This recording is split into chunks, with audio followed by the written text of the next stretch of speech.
outside of dating, when it comes to getting paid by clients, monogamy is a very dangerous proposition, okay? One client is too close to none. One client means you're fragile. What you want is to become what Nassim Taleb calls anti-fragile, or the ability to survive and thrive if/when things go wrong. And I'd go as far as to say that you can't be anti-fragile enough, just like you can't have enough money. Being anti-fragile comes with many benefits. One of those is being able to live a life of independence. The ability to live where you want and do the kind of work that you want and travel where you want and take your motorcycle up to the mountains on a Tuesday afternoon, or spend all Sunday afternoon hanging out inside on your bed with your girlfriend, eating ice cream, maybe doing some other stuff. That's independence. And the way to get that type of independence is expanding the circle of people you depend on, okay? It sounds counterintuitive, but expanding the circle of people you depend on will make you independent because you're less dependent on one or two or three people, okay? Every billionaire on the planet is dependent on a lot of people. Bill Gates got wealthy from selling debt and getting investors and venture capitalists to help him fund his business. And then he got really wealthy by selling millions of people Microsoft shares. So he's dependent on all those stockholders. That's what gave him the 40 or 50 billion. Had everyone just sold, or if everyone sold today, his net worth would be decapitated. But he just expanded to a massive degree his circle of people that he's dependent on, to the point of anti-fragility, and to the point where you can have tens of thousands of people sell Microsoft and he's still well beyond protected and living well beyond what he needs to survive and thrive. So the reality is, you're always dependent on other people to survive.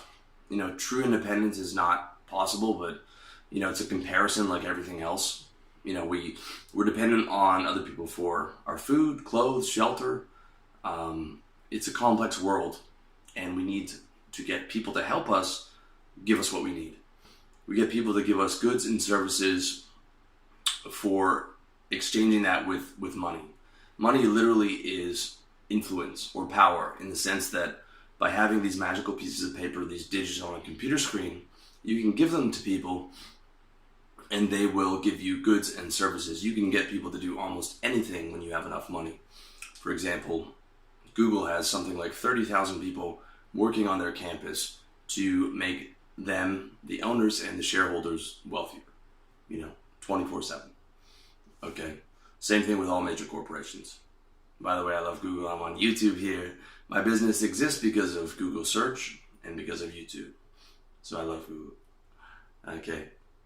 I'm not anti-fragile enough to talk badly about people with power. Never will be, most likely. And at the end of the day, we get people to give us goods and provide services for giving us money. The more money we have, the more we can get people to do what we want, which means the more anti-fragile we are, which means the more independent we are, because we don't have to work a bullshit job to survive. We have what's called fuck you money, which means that we can tell people to fuck off and it doesn't hurt our bank account because we don't have a boss to report to, or we don't have just one client that can destroy us, or you're not dependent on your family for a trust fund or for survival because you're living at home. You've built your circle of dependence so wide that, and you've gotten money from so many different people, that you're anti-fragile, and you're at a point where you have true independence. And this is an economic planet, and independence costs money. That's the reality of it is. Okay, now, anti-fragile is not total, and neither is independence. Like all things, its basis is comparison. In this case, comparison to levels of dependence, with the lowest being a baby, solely dependent on small to survive. Then you have a teenager who's able to survive on their own, but they're dependent on their parents' money. They're forced to go to school. They have relatively little independence. That extends towards college, where most people are getting by on some of what they earn, but then on their parents. And then you have sort of the average middle class worker who is more independent than a teenager, more independent than a college student, but is dependent on their boss. They're usually not client facing, so they have a set salary. Their income is capped. Most people who are middle class aren't going to have the money to retire. They're not able to travel when they want. They're not able to go where they want. From 9 to 5, it's sit here, do this, go to the bathroom here. This is your break time. This is where you can eat. Okay. Compare that to someone like a Mark Cuban, who's sort of near the farthest end of independence and anti-fragility. So within the human experience, there is no pure independence. There's no pure anti-fragility, but there are massive gradations of that between one human to the other.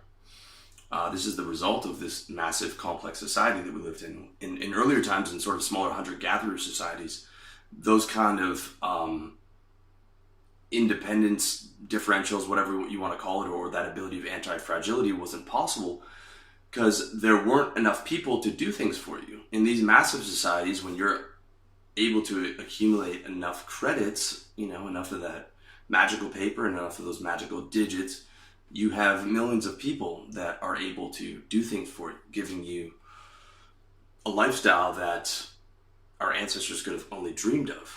I mean, even in today's day and age, just having air conditioning and a cell phone and internet is more than a king had 300 years ago. So there are these massive levels of dependence. There's massive levels of wealth inequality. You might not like the world, but if we're talking about lifestyle optimization, that's just the way it is. And you want to be able to get where you're maxing out your health, wealth, relationships, lifestyle. That comes with getting paid and independence and being anti-fragile. And that comes with increasing your circle of people you're dependent on, as opposed to just being dependent on one or two people. When you're dependent on one or two people, you don't have independence and you're fragile. Okay? The more people paying you in your business, the less dependent you are on any one client. Fact is, it's an economic planet, and unless you're born with a silver spoon in your mouth, you need to buy your freedom. Okay? They don't teach you that in school. You need to buy your freedom. Okay? Your independence, your freedom, it comes with a price. It comes with a lot of sacrifice. It comes with a lot of hard work. Might come with some failed businesses. Might not come with a failed business if you follow the stuff that I outlined for you. I feel like I've done enough failing for all you guys. I've outsourced that for you. I've figured out how to fail. Okay, and I've given you what works, which I believe is a service business. And true independence comes from building a business and maximizing the people you depend on. One big client, even a $10,000 a month client, that's great. But if that's your only client, one is still close to none. You can be making $120,000 a year and you can go straight to zero when you only have one client. Compare that to 10 or 20 clients at $10,000 per month, and that's a different story. Because even if at that rate, because your income is high enough, even if you have a yearly turnover or yearly churn rate of say 25%, which is relatively high, you're still making well above more than you need to survive and thrive. So you can afford to lose a quarter of those clients and still be anti-fragile. Okay, you want enough clients that you're still anti-fragile, even in the case of, maybe a black swan month or a black swan quarter where you lose 50% of your revenue for that quarter. These things can happen in business for whatever reason. Markets change or some type of regulation. Okay, but you're still anti-fragile enough to survive and continue to thrive because you've spread your dependence around to enough people. Now, I'm not saying, diversify, sort of like this bullshit middle-class lie that you've been sold to diversify and throw your money to Wall Street into a basket of stocks, and that's diversified. Well, first of all, that's not really diversified because you're still in stocks and you're still only in U.S. equities, so a rising tide lifts all ships, or a lower tide sinks all ships. You're still tied to the equities market. And a lot of that diversification is the sales pitch for Wall Street to put you into these mutual funds with high MERs, the new things, index funds, but it's more of an illusion of diversity, but I'm not even talking about that illusion of diversity. I'm a fan of building a business, putting all your eggs in that one basket and watching that basket like a hawk. That's what Carlos Slim did. That's what Warren Buffett did. That's what Bill Gates did. That's what Steve Jobs did. That's what everybody on the Fortune 500 did, was build one massive business.